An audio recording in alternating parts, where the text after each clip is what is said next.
Hey guys, Siddharth के टेकी buffoon और आज हम करने वाले unboxing of the OnePlus 8 Pro। ये पूरी की पूरी रॉ अनबॉक्सिंग है। So the same video was uploaded on my English channel named Techie Buffoon. So maybe if you're not familiar with Hindi or maybe wanna see my videos in English, you can head on over there. Let's continue with this video. तो बहुत सारे लोग पूछते हैं कि मैं कौन सा माइक यूज़ करता हूँ, मेरा कौन सा पीसी है, पीसी में कौन सा CPU है, वो सब कुछ डिस्क्रिप्शन में मैं पहले ये बता देता हूँ, क्योंकि बहुत सारे कमेंट्स आते हैं कौन सा चीज़ यूज़ करता हूँ, कौन सा इक्विपमेंट, सब कुछ डिस्क्रिप्शन में आप सबकी लिंक्स दी हैं, सब आप चेकआउट कर सकते हैं। और इससे पहले अनबॉक्सिंग चालू हो, ये जो फुटेज थी ये ऑलमोस्ट करप्ट हो चुकी थी, इसको जैसे तैसे रिकवर किया, इसलिए थोड़े बहुत बीच में ग्लिचेस दिखेंगे, सो बेयर विद मी।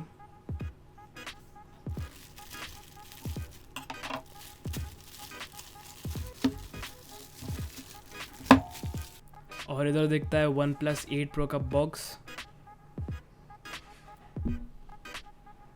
एंड इसमें पूरी इन्फॉर्मेशन दिखेगी। अगर आपको पॉज करना हो तो फिर इन्फॉर्मेशन देख सकते हो। ये ग्लेशियल ग्रीन 12GB 256GB वाला वर्जन है।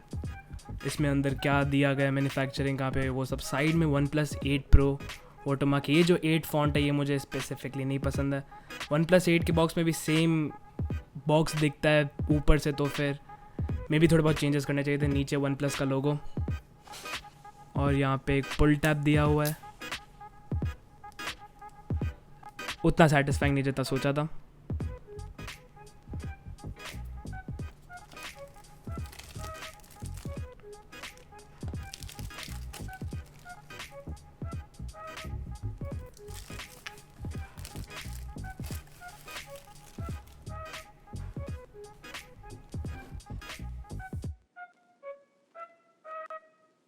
सो ओपनिंग अप द बॉक्स, सबसे पहले नेवर सेटल, नीचे थोड़ी सी ब्रांडिंग और we get the OnePlus 8 Pro itself.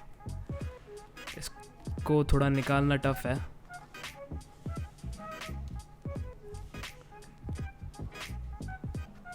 And इसको थोड़ा ज़ोर से निकालने के बाद वील कीप दिस असाइड। इसमें थोड़ी देर बाद आते हैं। इसमें मिलता है एक रेड केबल क्लब का कार्ड, पता नहीं क्या है ये। थोड़े बहुत अश्योरेंस चीज़ें, स्टिकर्स और quick start guide, safety information, invitation letter. ये हर एक OnePlus डिवाइस में होता है, I think from OnePlus 7T।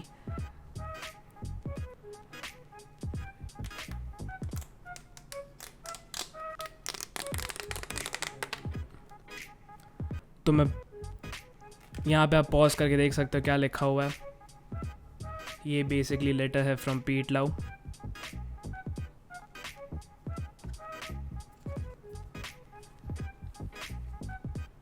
ये जो कार्ड है ये मुझे अब तक समझ नहीं आया, एक बार इसमें जाना पड़ेगा। ये OnePlus 7T के साथ नहीं मिला था, कोई भी 7 सीरीज़ के डिवाइस में नहीं था, ये इस डिवाइस में मिला है, प्रोबेबली इसमें था।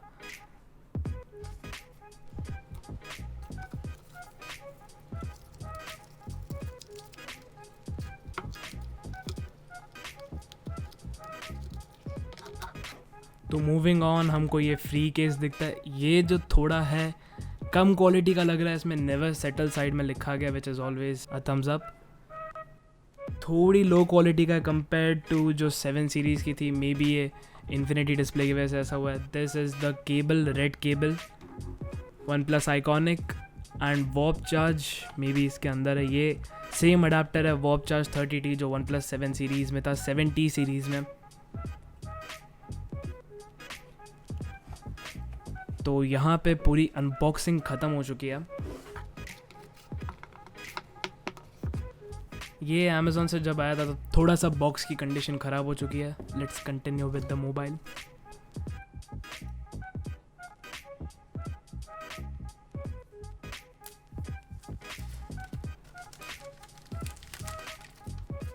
इसमें जैसे कि दिख रहा है कि वायरलेस इंडिकेशन है कि इसमें वायरलेस चार्जिंग हो सकती है। और ये कलर,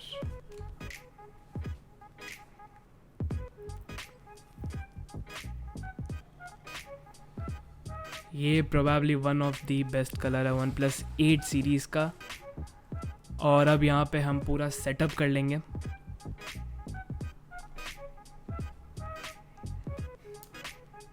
ये कलर सही रिफ्लेक्शन में बहुत ही ज़्यादा अच्छा लगता है।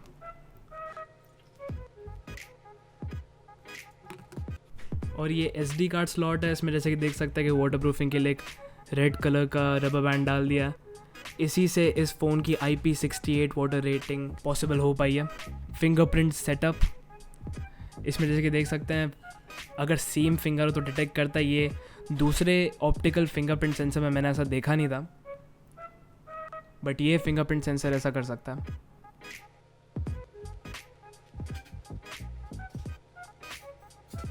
और देखो ये रिव्यू नहीं है, ये फर्स्ट इम्प्रेशंस हैं OnePlus 8 Pro के। एंड जो भी कीन व्यूअर्स है जिन्होंने वीडियो देखी, हाँ ये ट्राइपॉड, ये पहली बार फेस कैम वाला वीडियो है। एंड ये होगी OnePlus 8 Pro की फर्स्ट इम्प्रेशंस, ये रिव्यू नहीं है, डोंट टेक दिस रॉन्ग। मैंने इसको अराउंड 6 to 7 आवर्स यूज़ किया एंड मुझे लगता है फर्स्ट इम्प्रेशंस के लिए मैं रेडी हूँ। तो जैसे कि सबको पता होगा ये फ्लूइड AMOLED पैनल है 120 हर्ट्ज़ के रिफ्रेश रेट के साथ। एंड जो भी बोलेगा यूट्यूब के पैसे से है, नहीं है यूट्यूब के पैसे से नहीं है, 10% भी नहीं कमाया मैंने इसके MRP का, थैंक यू। सबसे पहले चालू करते हैं इसके डिज़ाइन के साथ। तो इसका जो डिज़ाइन है, मैं कलर में इतना बिलीव नहीं कर रहा था OnePlus 8 सीरीज़ के। मुझे नहीं पता था, मुझे OnePlus 7 सीरीज़ का जो 70 का फ्रॉस्टेड सिल्वर था एंड जो ब्लू कलर था, हेज़ल ब्लू जो भी नाम था 70 में एंड 7 Pro में, वो मुझे ज़्यादा अच्छे लगते थे।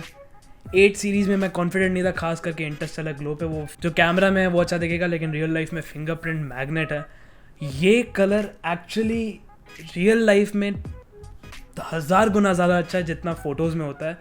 तो सबसे पहला रिएक्शन मेरा अनबॉक्सिंग में यही था कि ये कलर डेफिनेटली सबसे बेस्ट होगा। मे बी बहुत सारों के मैंने देखे, अल्ट्रामरीन ब्लू जो है, जो उनका बेसिकली ब्लू कलर है, वो बहुत ही ज़्यादा भड़कीला लगता है मुझे। तो ये kind of subtle but still great है।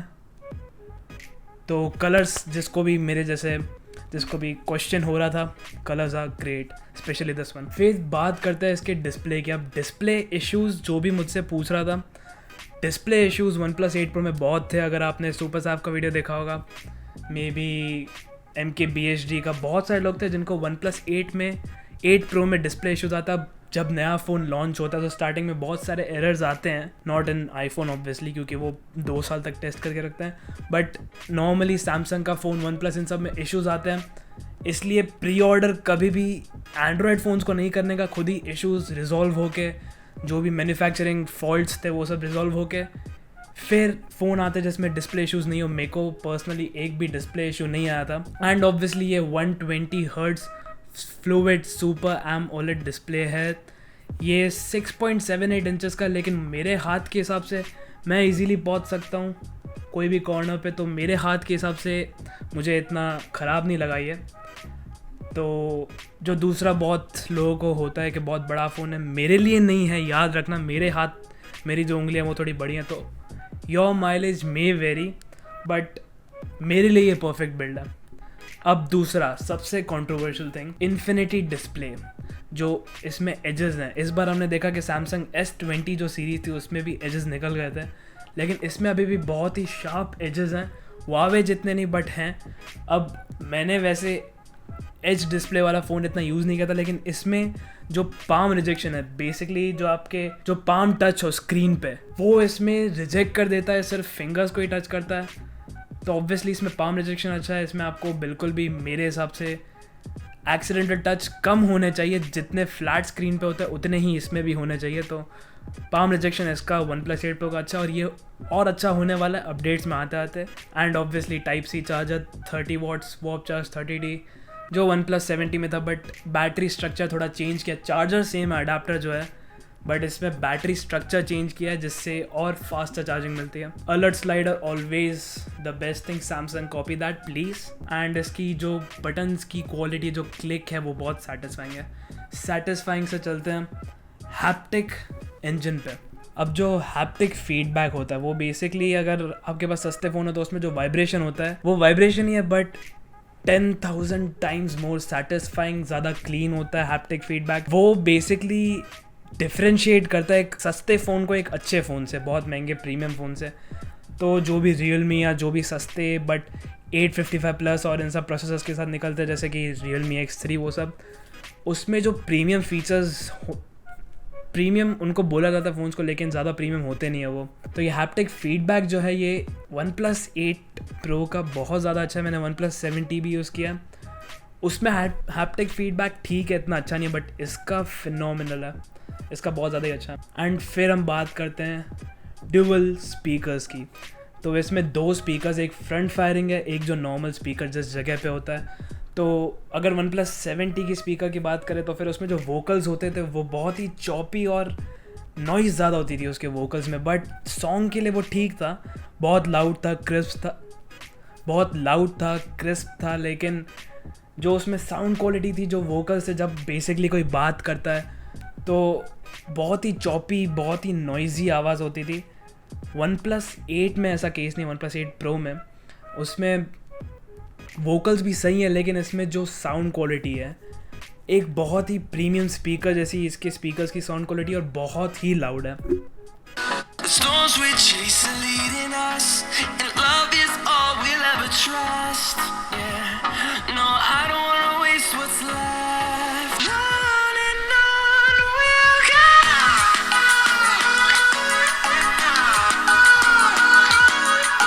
तो sound quality one of the best है, if not the best, but obviously updates के साथ ये थोड़ा कम नॉइजी हो सकता है, तो that is always a good thing. अब इसमें इन डिस्प्ले फिंगरप्रिंट सेंसर है। स्टार्टिंग में ये बहुत ही ख़राब काम करता है in display fingerprint sensor, but time by time ये आपकी जो फिंगर है उसको समझता रहता है, उसको जो न्यू इमेजेस हैं बेसिकली उसको तो इसमें जो इन डिस्प्ले फिंगरप्रिंट है वो खुद ही लर्न करता रहता है फिंगर, तो टाइम बाय टाइम बहुत ही अच्छा डिटेक्शन होता है। And obviously one of the fastest optical fingerprint scanner as usual. Processor की बात करें Snapdragon 865, nothing to talk about है। ये जो वेरिएंट है मेरा, ये 12256 GB वाला है, very snappy, no complaints at all obviously. And the UI, the OS, Oxygen OS, it is मेरे हिसाब से one of the best OS। ये बेसिकली सबसे क्लोज दिखता है एंड्रॉयड से, स्टॉक एंड्रॉयड से, लेकिन this is the opposite of stock Android. इसमें बहुत सारे कस्टमाइजेशंस हैं, बहुत सारे फीचर्स हैं जो स्टॉक एंड्रॉयड में नहीं होते, तो this is obviously the best in my opinion. अब बहुत सारे लोग को MI UI अच्छा लगता है, मैं 6 साल से MI UI यूज़ कर रहा था, I don't like it very much. Starting में ठीक था, लेकिन अभी ब्लोटवेयर बढ़ाते गए, जो एड्स आने लगी बहुत ही ख़राब थी। तो इसमें ब्लोटवेयर भी नहीं है इतना, 2-3 OnePlus के ऐप मिलेंगे, बट वो काइंड ऑफ यूटिलिटीज़ हैं। अगर आपको OnePlus कम्युनिटी में कुछ फॉरम में कोई क्वेश्चन पूछना कि मेरे में ये नहीं चल रहा है, कैसे मैं इसको इनेबल करूँ, थोड़े बहुत वैसे ऐप्स हैं, तो कोई भी ब्लोटवेयर नहीं है, so that is always a thumbs up. अब बात करते हैं कैमरास की, तो ऑब्वियसली OnePlus हमेशा कैमरास में लैग करता था। सबका ये ओपिनियन होता था OnePlus one of the best, but I wish कि अच्छा कैमरा होता था। वेल ऑब्वियसली पूरा हो चुका है। तो ये जो कैमरा बम्प है बहुत ज़्यादा ही बाहर है ऑब्वियसली, बट इस फ़ोन को पतला करने के लिए ऑब्वियसली ये करना पड़ता है। बाय द वे, ये OnePlus 7T से इसमें 500 mAh से ज़्यादा बैटरी है, बट स्टिल ये अपेरेंटली ज़्यादा पतला है एंड इवन लाइटर। तो I don't know how they made it happen, but they did. And इसमें ऑब्वियसली कैमरा बम्प थोड़ा ज़्यादा है। मेरे को पर्सनली इतना फ़र्क नहीं पड़ता, क्योंकि जो OnePlus का जो फ्री केस आता है, just put that on and you are ready to go. इसमें कैमरा बम्प थोड़ा छुप जाता है, तो इतना फ़र्क नहीं पड़ता, so that is always great. तो इस साल जो मेन सेंसर निकला था, दैट वाज दी IMX 689, जो 48 मेगापिक्सल का कैमरा है। This was one of the greatest features. मैंने ऑब्वियसली यहाँ पे स्पेक्स लोड करके रखे हैं, हर एक स्पेक मुझे याद नहीं रहेगा ऑब्वियसली, और इसको पेयर किया f1.7 के एपर्चर के लेंस के साथ। अब इसका ऑब्वियसली 48 मेगापिक्सल है। इसमें OIS मतलब ऑप्टिकल इमेज स्टेबलाइजेशन और EIS मतलब इलेक्ट्रॉनिक इमेज स्टेबलाइजेशन दोनों हैं, which is obviously good. Telephoto 8 megapixel का है विथ f2.44 एपर्चर लेंस। जो अल्ट्रा वाइड वो सेम सेंसर नहीं है, बट सेम मेगापिक्सल्स है, 48 मेगापिक्सल f2.2 एपर्चर के लेंस के साथ। अब जो मेन इसमें कलर फिल्टर जो कैमरा है, जो सबसे नीचे वाला कैमरा है, बहुत कंट्रोवर्शियल चीज़ है ये। बेसिकली अगर आपको पता नहीं, मैंने वीडियो की, टॉप राइट पे क्लिक कर सकते हो, टॉप राइट पे क्लिक कर सकते हो। तो उसमें बेसिकली आप कोई भी थिन प्लास्टिक होगा उसके आर पार देख सकते हो। विच साउंड्स कूल, बट थोड़े प्राइवेसी इश्यूज भी बढ़ाए थे, तो वो वीडियो आप चेकआउट कर सकते हो। And obviously dual LED flash. तो ये थोड़े बहुत कैमरा सैम्पल्स हैं। एंड ऑब्वियसली देख सकते हो जो मेन OnePlus 7T है वो फोकस में है, बट पीछे का बैकग्राउंड ब्लर है। अब ये क्यों है? क्योंकि जो सोनी IMX689 जो सेंसर है उसका सेंसर साइज़ थोड़ी बड़ी है, तो ऑलमोस्ट DSLR जैसा बैकग्राउंड ब्लर देता है, क्योंकि DSLR का भी सेंसर साइज़ बड़ा होता है। एंड ये ऑब्वियसली थोड़ा साइंटिफिक है, मैं यहाँ पे कोई फोटोग्राफी चैनल खोल के बैठा नहीं हूँ। बेसिकली इसका सेंसर साइज थोड़ा बड़ा है एंड उससे नेचुरल बैकग्राउंड ब्लर आता है without portrait mode. Video recording करे तो फिर standard 1080p 30, 1080p 60, 4K 30, 4K 60 and जो नया फीचर है वो है 4K Cine 30। अब तो ये Cine 30 बेसिकली क्या करता है, अगर आपने कोई मूवी देखी तो फिर ऊपर नीचे ब्लैक बार होता है, उसका एस्पेक्ट रेशियो 21/9 होता है एंड ये वही सेम एस्पेक्ट रेशियो फ़ोन में चला देता है। तो मे बी अगर आपको थोड़ी एडिटिंग नहीं करनी और थोड़ा मूवी टाइप इफेक्ट चाहिए तो फिर this is the mode for that. And obviously जो मैं आगे जो भी चैनल पे वीडियोस आएंगी मैं इस पे शूट करूँगा। अभी मैं एक OnePlus 7T पे शूट कर, टॉप राइट पे क्लिक कर सकते हो वो देखने के लिए। मैंने इसकी ऑलरेडी अनबॉक्सिंग की है। आधे वीडियोज़ इस चैनल पे जो भी अनबॉक्सिंग एंड रिव्यू के हैं वो इसी फ़ोन से रिकॉर्ड हुए हैं। तो this is the replacement and ये ऑब्वियसली उससे बहुत ज़्यादा अच्छा होगा। एंड इसका जो सेल्फी कैमरा 16 मेगापिक्सल का है, बहुत सारे लोग इससे नाराज़ हुए क्योंकि ये 1080p 30 FPS पे रिकॉर्डिंग करता, बट मैं कभी सेल्फी कैमरा यूज़ नहीं करता, खास करके वीडियो रिकॉर्डिंग के लिए, तो that does not bother me. ये थोड़े बहुत एग्जांपल हैं सेल्फी के लिए। एंड यस, मुझे अभी के लिए ऑब्वियसली इतने सारे बग्स नहीं मिले हैं। ये ऑब्वियसली फर्स्ट इंप्रेशंस है, कोई रिव्यू नहीं है, तो you will have to wait for the 1 week review. 1 week के बाद मैं इस चैनल पे इसका रिव्यू करूँगा, क्या इस फ़ोन के साथ ख़राब है क्या नहीं है। तो make sure to be subscribed. And अगर ये वीडियो आप बहुत टाइम बाद देख रहे हो, बहुत पुरानी वीडियो देख रहे हो ये, तो फिर डिस्क्रिप्शन में लिंक होगी और टॉप राइट पे क्लिक कर सकते हो इस फ़ोन का रिव्यू देखने के लिए। एंड आपका क्या रिएक्शन होगा इस फ़ोन पे? क्या ये बहुत ज़्यादा प्राइसी है आपके बजट के हिसाब से, या फिर क्या ये टोटली वर्थ है? मेरे हिसाब से अभी के लिए फर्स्ट इंप्रेशंस के हिसाब से ये टोटली वर्थ है and this is obviously my daily driver from now. तो आप अपने कोई भी क्वेश्चंस हो कमेंट सेक्शन में पूछ सकते हो, अगर कोई भी क्वेरीज हो। एंड ऑब्वियसली ये जो फ़ोन होगा ये डिस्क्रिप्शन में इसकी लिंक होगी, आप जाके परचेस कर सकते हो, which will help me to this channel. अगर देखो ये वीडियो पसंद आई तो make sure to like, subscribe करो, क्योंकि ऐसे और रिव्यूज़ आते रहेंगे, टेक न्यूज़ भी चलती रहेगी इस चैनल पे, अनबॉक्सिंग्स आती रहेंगी, तो सब्सक्राइब्ड रहना उसके लिए। एंड लाइक एंड कोई भी क्वेश्चन क्वेरी कुछ भी हो मैंने बोला कमेंट सेक्शन में बिल्कुल लिख देना। And until the next one, good bye.